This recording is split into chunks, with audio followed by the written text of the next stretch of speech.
One has nothing to do with geopolitics per se, but is the effect, I would argue the corrosive effect, of addictive social media on the nation's youth. The correct answer there is not brand specific. It's my belief, and it remains my conviction, that kids under the age of 16 should not be using addictive social media. And if we want to deal with that problem, we should deal with the problem the same way we deal with addictive cigarettes or we deal with alcohol. I think there should be age restrictions on whether or not you're free to use social media. I don't think a libertarian should take offense to that. I tend to have strong libertarian instincts. Yes, as an adult, you're free to decide what you do or don't use. Part of freedom is the freedom to be wrong, but kids aren't the same as adults. And so for the same reason that I've adopted other positions on restrictions of kids going through genital mutilation or chemical castration before the age of 18, I say the same with respect to the use of an addictive social media platform before the age of 16. That's issue number one. So if you're going to deal with that, deal with it that way. Issue number two is the forced data transfer of U.S. user data to the CCP. This is an area in which there isn't definitive proof, but good reasons to believe, nonetheless, that that's exactly what happens with many Chinese-owned companies. Here's my answer to that. That's a problem. Ban the behavior. And that behavior is not limited to one company. To the contrary, I'll tell you something that was reported by the Wall Street Journal a couple of years ago. It's in my first book, Woke Inc., detailing this in some level of detail. Anybody in this room, I'm not going to ask you who uses TikTok, but I'll ask anybody in this room ever used or have a family member who has used Airbnb? By show of hands, it's most of you in this room. So according to Wall Street Journal reporting a couple of years ago, Airbnb, as a condition for doing business in China, hands over U.S. user data to the CCP. I think this is a widespread practice amongst U.S. companies seeking to do business in China. It's not limited to Airbnb. It's just an example of one reported case where when the CEO of that company was pressed on it by Sean Joyce, their chief privacy officer, who reportedly resigned over their unwillingness to share this openly with U.S. users, one of the co-founders of the company reportedly said, I forget what his position was, but he was a co-founder of the company, Nate Blecharchik's response, as reported by the Wall Street Journal, was, "We're not here to promote American values." That's a U.S. headquartered company. But the headquartering of the company or the supposed national identity of its shareholder base has very little to do with whether or not that company is actually advancing U.S. interests.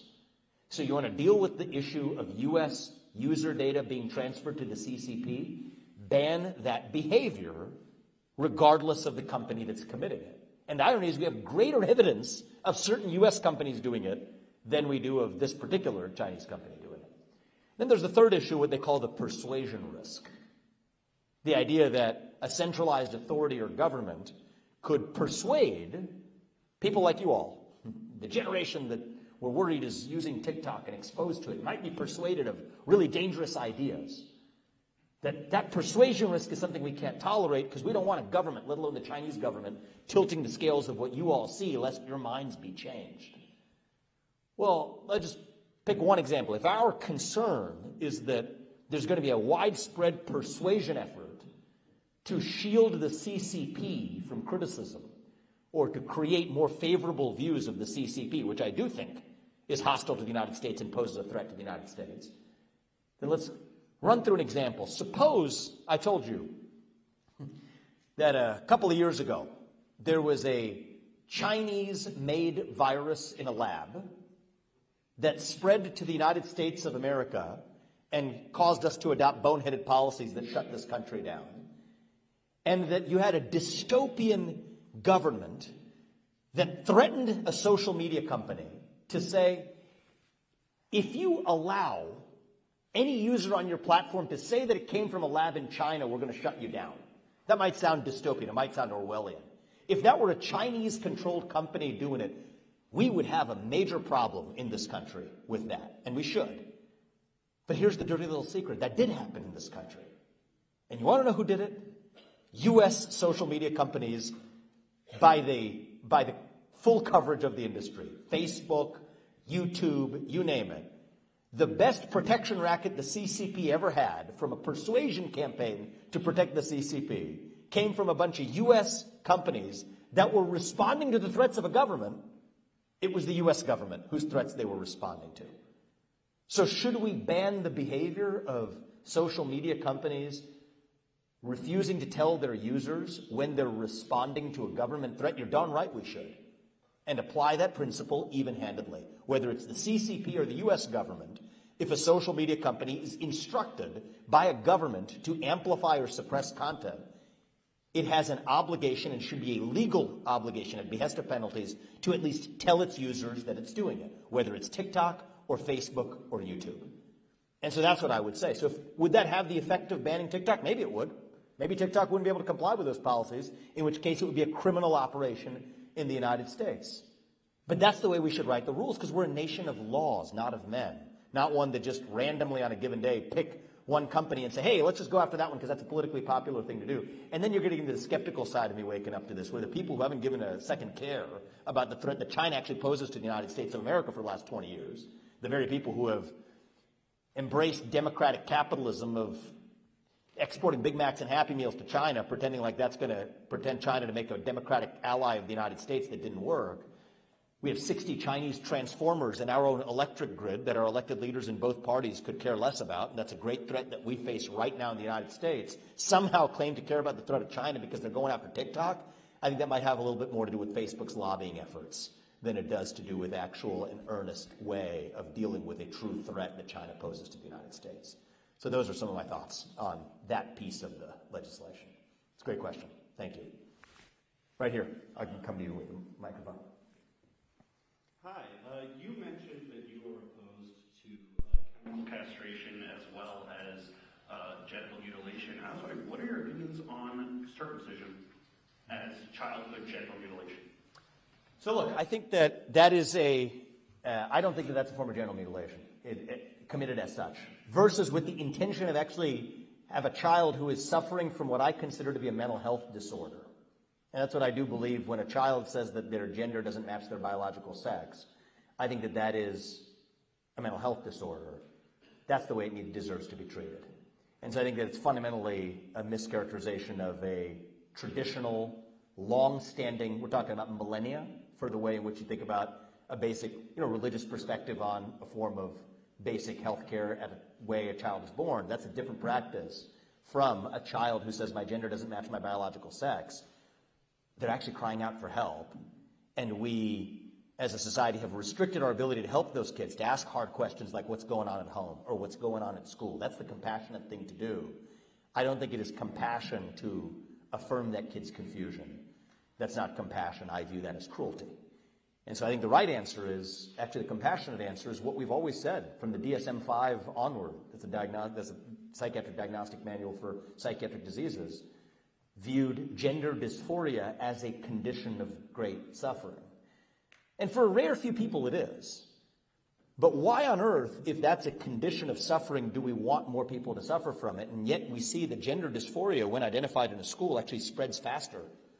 The R squared, if you were to use epidemiological language, is faster than COVID-19. It spreads far more in a school where it shows up than in a school than prior to a single incident showing up in the first place, which says this has a lot more to do with a mental health status than it does to do with anything grounded in biological reality or truth.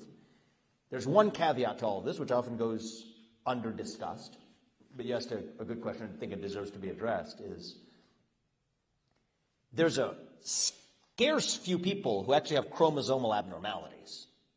So there's a syndrome known as Jacob syndrome or Klinefelter syndrome, in which you have XXY or XYY. That's different from transgender. That's intersex. That's grounded in biological truth and reality and deserves to be acknowledged. It's often missed in the discussion. And so that's undeniable. It's real and needs to be dealt with in a separate way.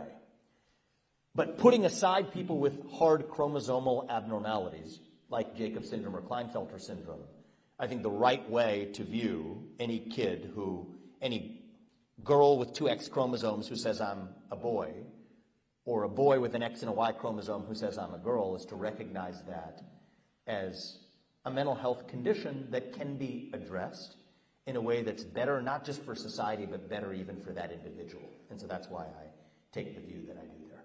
Thanks for the question. I appreciate it. We have time for a couple more. Good and great questions. So I would like to get as many as possible. We'll start with you in the front, and then we'll go to you, sir, in the back. Thank you so much for being here. Thank you. I was wondering if you could clarify your positions on strategic ambiguity and strategic clarity in Taiwan. Sure. Great question. What's your name?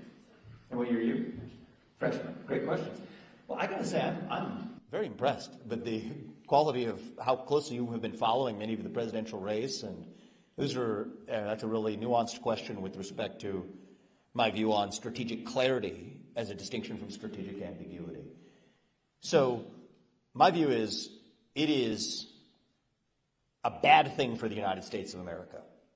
I think it is a really bad thing for the United States of America if China were to successfully annex or invade Taiwan now or any point in the foreseeable future. For one reason above all, there could be many reasons why, but there's one reason above all, is that we depend on Taiwan for our entire modern way of life. The chips in this phone that power your TV screens, TV in the back, the lights in this room, they're powered by little chips called semiconductors. And the most advanced kind of those semiconductors, what they call leading edge semiconductors with less than 10 nanometers in width of conduction, those are only made in Taiwan today. So China actually sees that as an opportunity. And I think it's unacceptable for us to adopt the position we have right now, which is one of strategic ambiguity. So one of the things that goes missed in the discussion is, what is the U.S.'s current posture towards Taiwan? The U.S. does not recognize Taiwan as a nation right now. The U.S.'s policy towards Taiwan is what's known as the One China policy. And so much so that even when Donald Trump dared to pick up a congratulatory phone call from the Taiwanese president, he was lambasted by Democrats, but some Republicans too, for violating diplomatic protocol. So that's the current status quo of the U.S. I think that's unacceptable. I think that what we actually need to adopt is a position of strategic clarity that makes clear that we will defend Taiwan for the foreseeable future, at least until the U.S. achieves semiconductor independence, at which point we resume our status quo of strategic ambiguity, which is what it is right now. And I think that that will actually reduce the probability that China dares to go after. Xi Jinping would have to be a fool to go after Taiwan until the U.S. achieves semiconductor independence. And the U.S. needs to draw hard red lines and stand by those red lines. And I think one of the ways that we risk getting into major conflict or major world war, which is in no one's interest, is when you have ambiguous red lines that accidentally get crossed without people actually knowing that they were crossing them. I think we reduce that risk, and we reduce the risk of China invading Taiwan by being crystal clear that at least for the foreseeable future, we absolutely will defend Taiwan, which is something that people in neither party have actually had the spine to say. That's the heart of my position. Thank you. Go right there. So, considering your views on the war in Ukraine, would you classify yourself as a neo-realist in terms of international politics? Yeah, I'm not one for labels, but if I had to use a label, I would call myself a realist. Absolutely. And neo-realist refers to the revival of realism. If I had to take a label, it's a label that I would accept because I think it's accurate. I think one of the things that we've seen from both the left, and you see it from the right as well, is the use of labels to stifle debate. Labels are confining, I think, but stay true to what the heart of your actual views are. I think the United States should be realistic in how we protect our own interests. That doesn't mean being isolationist. It means engaging. Take the position that I just gave you on Taiwan. It's not an isolationist position to say that we need to upgrade from strategic ambiguity to strategic clarity to say we will defend Taiwan, at least for the foreseeable future. But it's a position grounded in a realism that recognizes that the world is populated by people who operate according to very different values than the United States. We don't trust Putin, but we got to be realistic in still dealing with him in a way that advances American interests rather than a fantasy version of foreign policy, which actually escalates the risk of conflict both for the United States and globally. So the answer to your question is, would I characterize myself as a realist, or in the modern context of bringing back realism, a neo-realist? I would. I think that the George Kennans of the world are missing in today's foreign policy. He was the strategic architect of the U.S.'s Cold War deterrence policy. And he was actually the person who in the mid-late 1990s said the greatest mistake the U.S. made in its post-Cold War policy was the expansion of NATO, by the way, at a faster rate after the fall of the USSR than ever happened before. That came from George Kennan, not some isolationist. And that, I think, is the best representation of what I think we need in our foreign policy, again, is that type of George Kennanite realism that I think we're missing today. Great question. Right here, and then we'll go to you.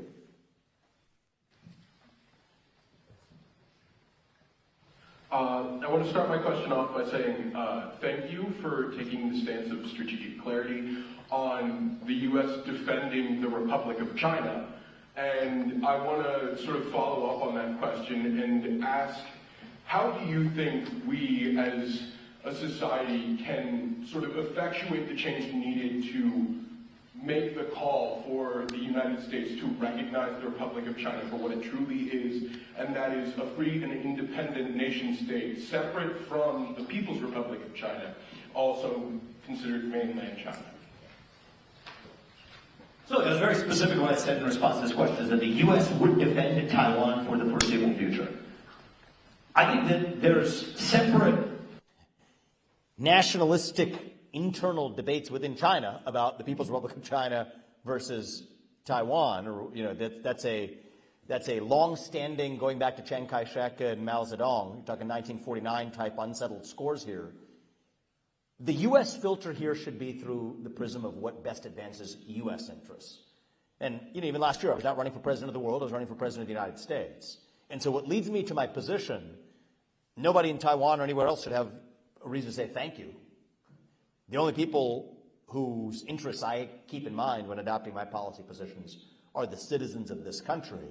And it is my view that it was directly contrary to our citizens' interests if China were to annex Taiwan. So without taking a position on what we characterize as a nation or not, my view is we should defend Taiwan militarily, if necessary, for the foreseeable future, definitively, at least until we achieve semiconductor independence in this country, after which it would be acceptable to resume our current position of strategic ambiguity. So that's where I'm at on that. Right there. This will be the last question. Great. Thank you for being here this long. I was wondering, how would you envision the balance of environmental stewardship and economic growth in the United States? Great. Environmental stewardship versus economic growth. That's the question. The first thing I want to say is I want to applaud you for phrasing the question in the way that I think it deserves to be phrased. Environmental stewardship is a very different question than bending the knee to what I increasingly view as a cult focused on one question of so-called global climate change. I consider myself an environmentalist. I believe in the importance of clean air, clean water in this country for our own citizenry to enjoy. I think that we're doing a very poor job as part of cronyist lobbying that have created all kinds of exemptions, even from civil liability for dumping in somebody else's river, the air that somebody else breathes. Those are reasonable America First attributes to say America First includes all Americans, and we care about the quality of air that they breathe and the quality of water that we drink. That, I think, is a valid set of considerations that I don't think is in tension with economic growth, but is synchronous with economic growth. And the basic principles of even free market capitalism, which I unapologetically embrace, is that you are free to achieve and internalize whatever benefit you want as long as you're not harming somebody else. But if you're externalizing your costs onto somebody else, then it is the job of a well-functioning society to make sure that those costs are internalized back to you. I think we could say the same with respect to, that analogy goes for even questions like how you regulate AI. I think part of what you should do right now is just to say that if you're Microsoft or Meta or any other company, if you develop an algorithm that has an adverse impact on somebody else, even if it wasn't predicted, you have liability for that adverse impact. Just like if you take a pharmaceutical product that harms you, even if it's a vaccine, I don't think there should be a special form of liability for a vaccine manufacturer. That's consistent with capitalism, and so it goes with dumping in somebody else's river or dumping somebody else's air. That's different from what we see today, which is the justification for telling Chevron that they have to adopt Scope 3 emissions caps in the year 2022, is in the name of a global climate religion that I believe is based on false, and I would go so far as to say fraudulent premises. There's 8 times as many people that die each year now of cold temperatures rather than warm ones. And the best answer to all temperature-related deaths is more abundant and plentiful access to fossil fuels. The very people who are opposed to carbon emissions in the United States are perfectly fine with shifting carbon emissions to places like China. The very people who are opposed to carbon emissions are also the ones who are weirdly opposed to nuclear energy, which is the best known form of carbon-free energy production known to mankind. And by the way, just don't forget, 50 years ago, the thing that we were actually worried about was a global ice age. That was the climate change we warned of in the 1970s, only now to be worried about global warming. And so I think the idea that an infinitesimally small increase in global surface temperatures is net negative for human beings, that I think is entirely unproven and I think likely to be false. And so that's why I say the climate change agenda is a hoax, because it actually has nothing to do with the climate.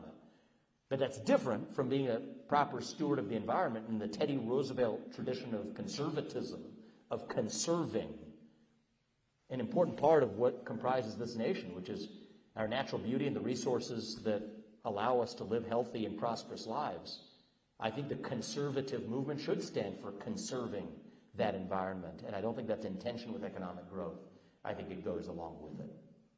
That's a great question. I just want to say thank you all for the warm welcome, getting this evening warmed up, and we're going to see you all later tonight. Thank you. I appreciate it.